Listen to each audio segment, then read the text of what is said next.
حضرت عمر ہاتھ میں درہ رکھتے تھے اور آپ کا جاہ و جلال دیدنیت ہوتا، تو جو ہی حضرت عمر رضی اللہ تعالیٰ عنہ کو اس نے دیکھا تو ڈر گیا اور دل ہی دل میں کہا، اے اللہ آج عمر کے قہر سے بچا لے، میں تیری بارگاہ میں سچی توبہ کرتا ہوں، اور جلدی سے شراب کو بغل میں چھپا لیا۔ اتنے میں حضرت عمر سر پہ پہنچ گئے اور گرج کر کڑک کے کہا کہ یہ تیری بغل میں کیا ہے؟ چونکہ اس کو بوتل چھپاتے دیکھا تھا تو وہ ڈر گیا اور ڈرتے ڈرتے کہنے لگا، حضرت یہ سرکہ ہے۔ اب تھی تو شراب، لیکن ڈرتے ہوئے بولا، حضرت سرکہ ہے۔ تو حضرت عمر نے کہا، نکال۔ جب نکالا تو شراب نہیں تھی، واقعی سرکہ بن چکا تھا۔ تو جب اللہ کے حضور کوئی توبہ کرتا ہے، اللہ اس کے گناہوں کو بدل کے نیکیوں میں تبدیل کر دیتا ہے۔ حدیث پاک میں آتا ہے کہ قیامت کے دن اللہ ایک شخص کو کہے گا کہ اپنا نامہ اعمال پڑھ، تو وہ نامہ اعمال پڑھنے لگ جائے گا۔ تو نامہ اعمال کے اندر چھوٹے گناہ بھی ہوں گے، بڑے گناہ بھی ہوں گے، تو اللہ سے حیا کرتے ہوئے، شرم کرتے ہوئے وہ بڑے بڑے گناہوں کو چھوڑتا جائے گا اور چھوٹے چھوٹے گناہوں کو پڑھتا رہے گا۔ جب وہ سارے گناہ پڑھ چکے گا اور کتاب ختم ہوگی تو اللہ تعالیٰ اسے فرمائے گا، میرے بندے تو نے یہ جتنے گناہ پڑھے ہیں میں نے سب کو بدل کے نیکیوں میں تبدیل کر دیا۔ تو بندہ کہے گا، اللہ ابھی تو میرے بڑے بڑے گناہ رہتے ہیں جو میں نے پڑھے ہی نہیں۔ فَضَحِكَ النَّبِيُّ حَتَّى بَدَتْ أَنْيَابُهُ، حضور جب یہ بیان فرما رہے تھے تو حضور اتنا مسکرائے کہ صحابہ نے حضور کی داڑھیں دیکھ لی۔ تو پہلے وہ بڑے بڑے گناہ چھوڑے جا رہا تھا، لیکن جب اللہ فرمائے گا کہ میں تیرے گناہوں کو بدل کے نیکیوں میں تبدیل کر دیا، تو وہ کہے گا ابھی تو بڑے بڑے گناہ رہتے جو میں نے ابھی پڑھے ہی نہیں۔ تو جب کوئی بندہ اس کے حضور توبہ کرتا ہے، اللہ یہ نہیں دیکھتا اس نے گناہ کتنے کیے ہیں، یہ دیکھتا ہے بندہ آیا میری چوکھٹ پہ ہے تو اللہ اس کے پچھلے سارے گناہ معاف فرما دے۔ اللہ اکبر۔ میرے اور آپ کے آقا و مولا نے اللہ کے حضور توبہ کرنے اور اس پر اللہ کی خوشی اور اللہ کی خوشنودی کا ذکر کرتے ہوئے ایک مثال بیان فرمائی کہ ایک شخص صحرا میں سفر کر رہا تھا، تو وہ ایک درخت کے نیچے دوپہر کاٹنے کے لیے، سستانے کے لیے رک گیا اور درخت کے ساتھ اپنے اونٹ کو باندھ دیا اور خود لیٹ گیا تاکہ دوپہر کاٹ لوں۔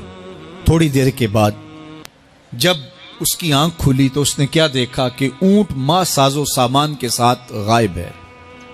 اب صحرا میں اونٹ کا گم ہو جانا گویا زندگی چلے جانے کے مترادف ہے۔ تو اس نے دائیں بائیں بھاگ دوڑ کے دیکھا کہ کہیں اونٹ کا نشان مل جائے، لیکن اونٹ کا نشان نہیں ملا۔ تا حد نظر کوئی انسانی آبادی نہیں۔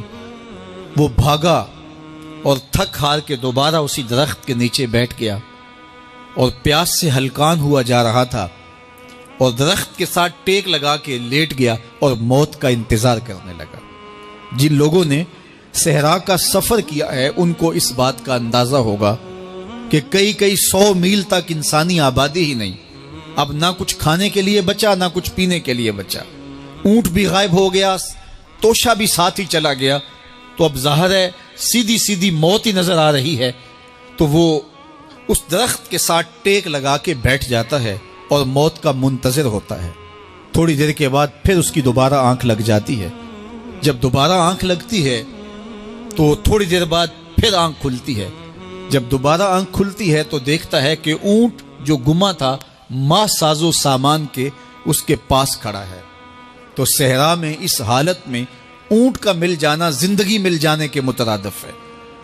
تو وہ اتنا خوش ہوا کہ خوشی کی انتہا نہ رہی، بلکہ مسرتوں کے ہجوم میں درک گیا اور کہنے کیا لگا، اللہم انت عبدی وانا ربک، اے اللہ تو میرا بندہ اور میں تیرا رب۔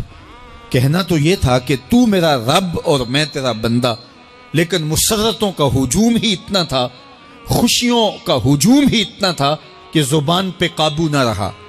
کسی کے آنے سے ایسے ہوش اڑے ساکی کے، شراب سیخ پہ ڈالی اور بوتل میں کباب۔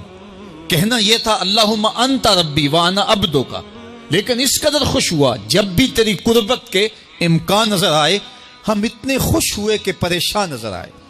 تو کہنا یہ تھا کہ اے اللہ تو میرا رب اور میں تیرا بندہ، لیکن خوشیوں کے ہجوم میں وہ کہتا ہے اللہم انت عبدی وانا ربک، اے اللہ تو میرا بندہ اور میں تیرا رب۔ حضور یہ بات بیان کرنے کے بعد صحابہ سے پوچھتے ہیں کہ ذرا بتاؤ اس بندے کو کتنی خوشی ہوئی کہ خوشی میں زبان بھی قابو نہ رہی اور اپنے آپ پہ کنٹرول نہ رہا، اور خوشیوں کے ہجوم میں اسے یہ بھی پتہ نہیں چل رہا کہ وہ کیا بول رہا ہے۔ تو صحابہ نے عرض کی حضور بہت زیادہ اسے خوشی ہوئی۔